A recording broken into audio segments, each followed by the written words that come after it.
Je prends la parole cet après-midi, mandaté par l'Union fait la nation pour donner son point de vue sur le scandale ICC qui secoue l'opinion publique et la République. Vous seriez fondé, et vous l'êtes, à vous demander pourquoi avoir laissé passer tout ce temps depuis que l'affaire a éclaté avant de réagir. Et vous auriez raison. Je voudrais dire à ce sujet qu'en réalité, c'est l'Union fait la nation qui, la première, a décidé de faire une marche de solidarité avec les victimes de cette affaire. Cette marche aurait dû avoir lieu lundi de la semaine dernière.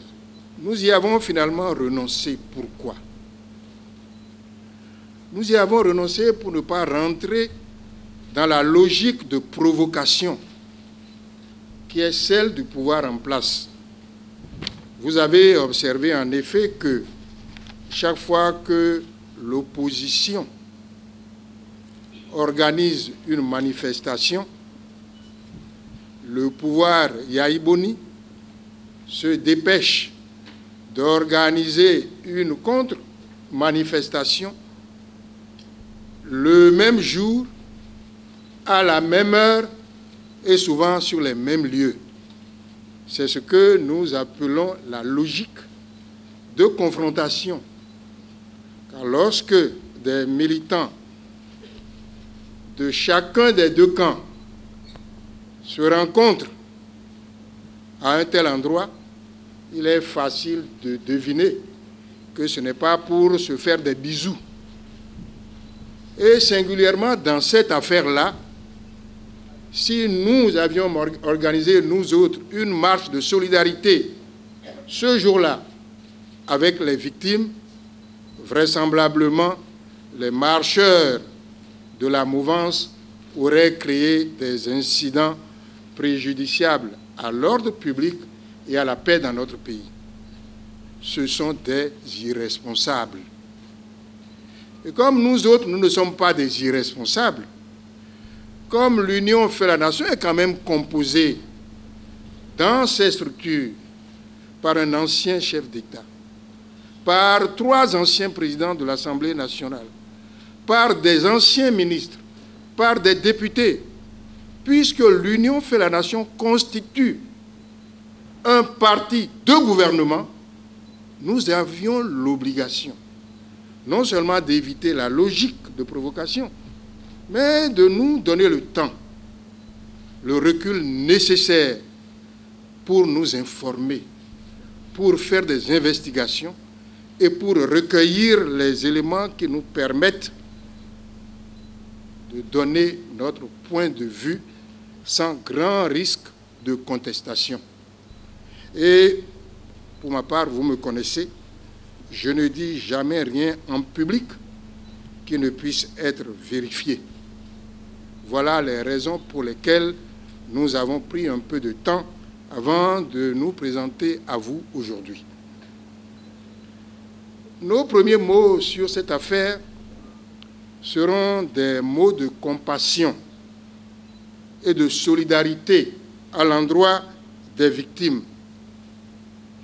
En effet, c'est par centaines de milliers que se chiffre le nombre de nos compatriotes, victimes directes ou indirectes du scandale ICC.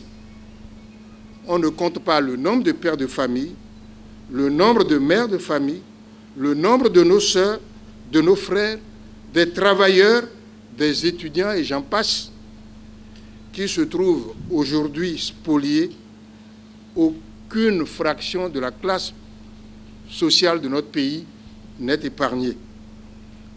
Je voudrais, au nom de l'Union fait la Nation, leur présenter nos sentiments de solidarité et de sympathie.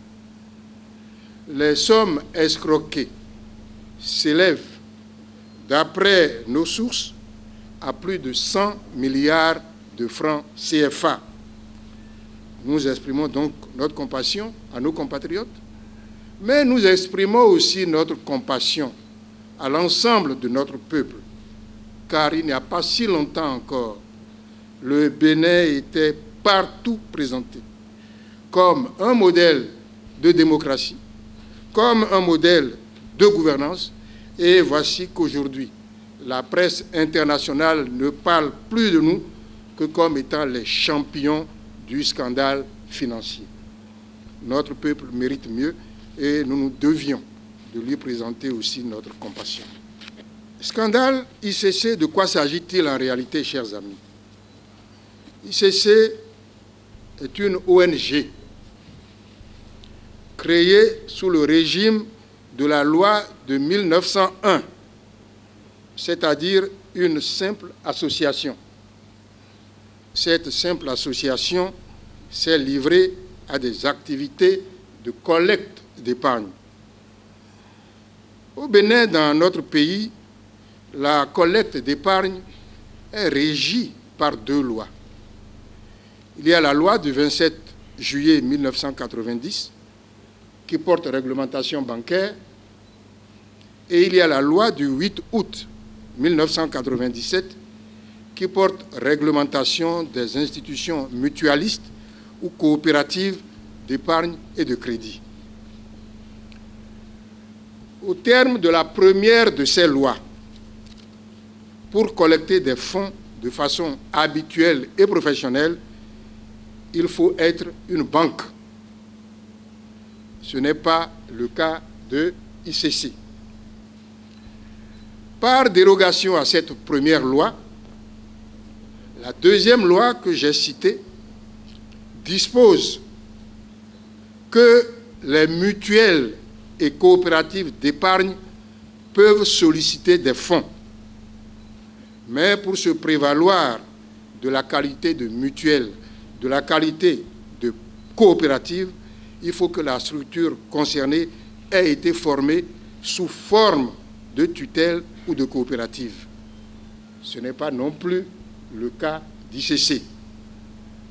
Et enfin, encore à titre dérogatoire, pour favoriser l'épargne de proximité, la deuxième loi que j'ai citée a prévu que même si une structure n'est ni une banque, ni une mutuelle, ni une coopérative, eh bien, cette structure peut se voir octroyer le droit de collecter des fonds, mais alors par une convention signée avec le ministre des Finances et de l'Économie après avis préalable de la BCEAO. Ce n'est pas non plus le cas d'ICC. Par conséquent, force nous est de dire que ICC a opéré en toute illégalité. Ces activités-là consistent en gros en quoi? À appâter les épargnants en leur proposant des taux d'intérêt mirifiques. Des taux d'intérêt mirifiques. 100%, 200%. Ces taux ne sont possibles que grâce à une collecte permanente et plus rapide que les remboursements. Pour pouvoir rembourser quelqu'un qui a déposé son argent au taux de 100% ou de 200% en un an, pour y arriver, il faut nécessairement que ce soit à la suite d'une collecte permanente massive, plus rapide que le rythme des remboursements. Ça marche un certain temps. Mais ça finit toujours par s'écrouler. Les banquiers appellent cela épargne pyramidale. En prenant l'image de la pyramide qui s'écroule. Et plus techniquement, ils appellent cela la chaîne de Ponzi. Ponzi est le nom du célèbre escroc américain qui a initié pour la première fois le système. C'est joliment dit, n'est-ce pas? Épargne pyramidale, chaîne de Ponzi. Mais les juristes et les pénalistes surtout, eux, ils n'appellent un chat qu'un chat. Quand c'est un chat, on dit c'est un chat. Et les juristes disent que ça, c'est de l'escroquerie à grande échelle. Il n'y a pas d'autre mot.